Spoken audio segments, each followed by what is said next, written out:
ओम श्री गणेशाय नमः। ओम नमो भगवते वासुदेवाय। श्रीमद् भागवत में दशम स्कंद 32वां अध्याय प्रारंभ करते हैं। भगवान का प्रकट होकर गोपियों को सांत्वना देना। श्री सुखदेव जी कहते हैं, परीक्षित, भगवान की प्यारी गोपियां आवेश में इस प्रकार भांति भांति से गाने और प्रलाप करने लगी। अपने कृष्ण प्यारे के दर्शन की लालसा से वे अपने को रोक न सकी। करुणाजनक सुमधुर स्वर से फुट फुट कर रोने लगी। ठीक उसी समय उनके बीचों बीच भगवान श्री कृष्ण प्रकट हो गए। उनका मुख कमल मंद मंद मुस्कान से खिला हुआ था।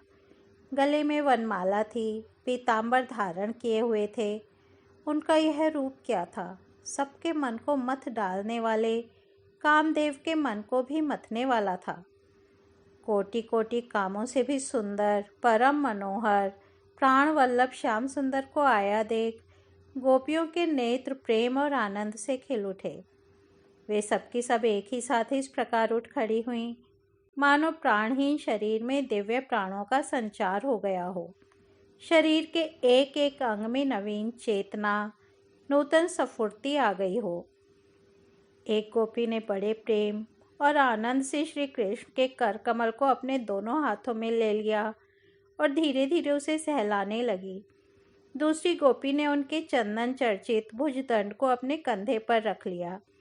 तीसरी सुंदरी ने भगवान का चबाया हुआ पान अपने हाथों में ले लिया। चौथी गोपी, जिसके हृदय में भगवान के लिए बड़ी जलन हो रही थी, बैठ गई और उनके चरण कमलों को दबाने लगी। पांचवी गोपी प्रणय कोप से विहल होकर भौहें चढ़ाकर, दांतों से होठ दबाकर अपने कटाक्ष बाणों से बींधती हुई उनकी ओर ताकने लगी। छठी गोपी अपने निर्निमेष नयनों से उनके मुख कमल का मकरंद रस पान करने लगी। परंतु जैसे संत पुरुष भगवान के चरणों के दर्शन से कभी तृप्त नहीं होते, वैसे ही वह उनकी मुख माधुरी का निरंतर पान करते रहने पर भी तृप्त नहीं होती थी। सातवीं गोपी नेत्रों के मार्ग से भगवान को अपने हृदय में ले गई और फिर उसने आंखें बंद कर ली। अब मन ही मन भगवान का आलिंगन करने से उसका शरीर पुलकित हो गया, रोम रोम खिल उठा और वह सिद्ध योगियों के समान परमानंद में मग्न हो गई। परीक्षित, जैसे मुमुक्षुजन परम ज्ञानी संत पुरुष को प्राप्त करके संसार की पीड़ा से मुक्त हो जाते हैं, वैसे ही सभी गोपियों को भगवान श्री कृष्ण के दर्शन से परम आनंद और परम उल्लास प्राप्त हुआ। उनके विरह के कारण गोपियों को जो दुख हुआ था, उससे वे मुक्त हो गईं और शांति के समुद्र में डूबने उतरने लगीं।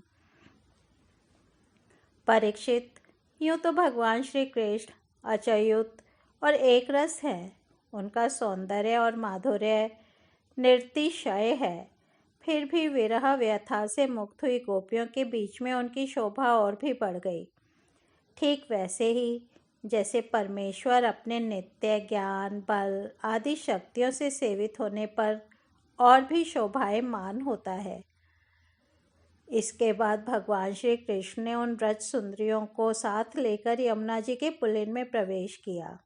उस समय खिले हुए कुंद और मंदार के पुष्पों की सुरभि लेकर बड़ी ही शीतल और सुगंधित मंद मंद वायु चल रही थी और उसकी महक से मतवाले होकर भौरे इधर उधर मंडरा रहे थे।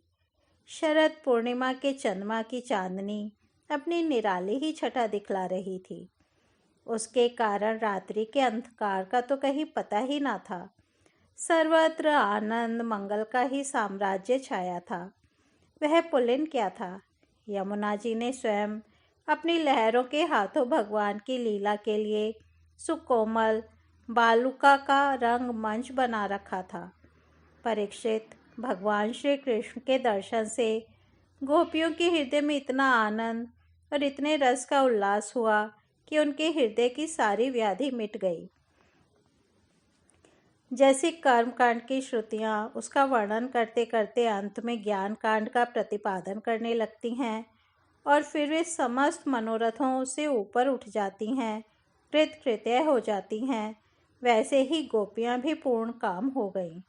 अब उन्होंने अपने मन पर लगी हुई रोली केसर से चिन्हित ओढ़नी को अपने परम प्यारे सुहृद श्री कृष्ण के विराजने के लिए बिछा दिया। बड़े बड़े योगेश्वर अपने योग साधन से पवित्र किए हुए हृदय में जिनके लिए आसन की कल्पना करते रहते हैं, किंतु फिर भी अपने हृदय सिंहासन पर बिठा नहीं पाते, वही सर्वशक्तिमान भगवान यमुना जी की रेती में गोपियों की ओढ़नी पर बैठ गए। सहस्त्र सहस्त्र गोपियों के बीच में उनसे पूजित होकर भगवान बड़े ही शोभायमान हो रहे थे।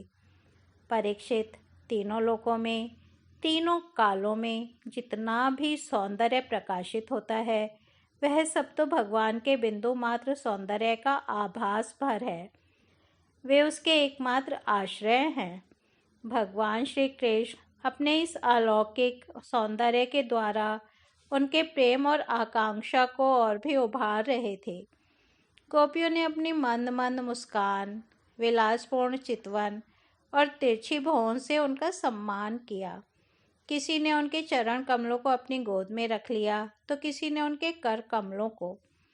वे उनके संस्पर्श का आनंद लेती हुई कभी कभी कह उठती थी, कितना सुकुमार है, कितना मधुर है।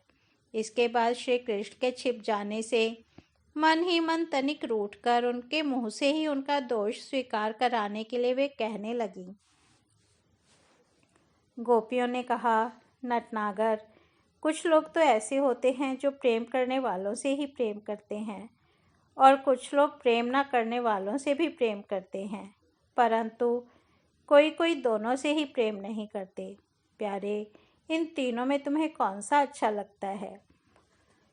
भगवान श्री कृष्ण ने कहा, मेरी प्रिय सखियों, जो प्रेम करने पर प्रेम करते हैं, उनका तो सारा उद्योग स्वार्थ को लेकर है, लेन देन मात्र है। ना तो उनमें सौहार्द्र है और ना तो धर्म। उनका प्रेम केवल स्वार्थ के लिए ही है, इसके अतिरिक्त उनका और कोई प्रयोजन नहीं है। सुंदरियों, जो लोग प्रेम न करने वाले से भी प्रेम करते हैं, जैसे स्वभाव से ही करुणाशील, सज्जन और माता पिता, उनका हृदय सौहार्द्र से, हितैषिता से भरा रहता है, और सच पूछो तो उनके व्यवहार में निश्चल, सत्य एवं पूर्ण धर्म भी है। कुछ लोग ऐसे होते हैं जो प्रेम करने वालों से भी प्रेम नहीं करते। ना प्रेम करने वालों का तो उनके सामने कोई प्रश्न ही नहीं है। ऐसे लोग चार प्रकार के होते हैं। एक तो वे जो अपने स्वरूप में ही मस्त रहते हैं, जिनकी दृष्टि में कभी द्वैत भासता ही नहीं। दूसरे वे जिनमें द्वैत तो भासता है, परंतु जो कृतकृत्य हो चुके हैं, उनका किसी से कोई प्रयोजन ही नहीं है। तीसरे वे हैं जो जानते ही नहीं कि हमसे कौन प्रेम करता है। और चौथे वे हैं जो जानबूझकर अपना हित करने वाले परोपकारी गुरु तुल्य लोगों से भी द्रोह करते हैं, उनको सताना चाहते हैं। गोपियों, मैं तो प्रेम करने वालों से भी प्रेम का वैसा व्यवहार नहीं करता जैसा करना चाहिए। मैं ऐसा केवल इसलिए करता हूँ कि उनकी चित्तवृत्ति और भी मुझ में लगे, निरंतर लगी ही रहे।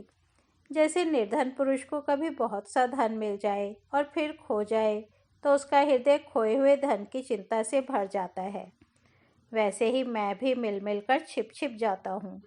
गोपियों, इसमें संदेह नहीं कि तुम लोगों ने मेरे लिए लोक मर्यादा, वेद मार्ग और अपने सगे संबंधियों को भी छोड़ दिया है।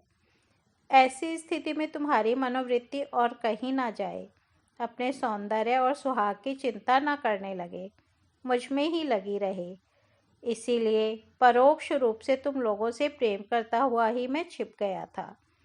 इसलिए तुम लोग मेरे प्रेम में दोष मत निकालो। तुम सब मेरी प्यारी हो और मैं तुम्हारा प्यारा हूँ।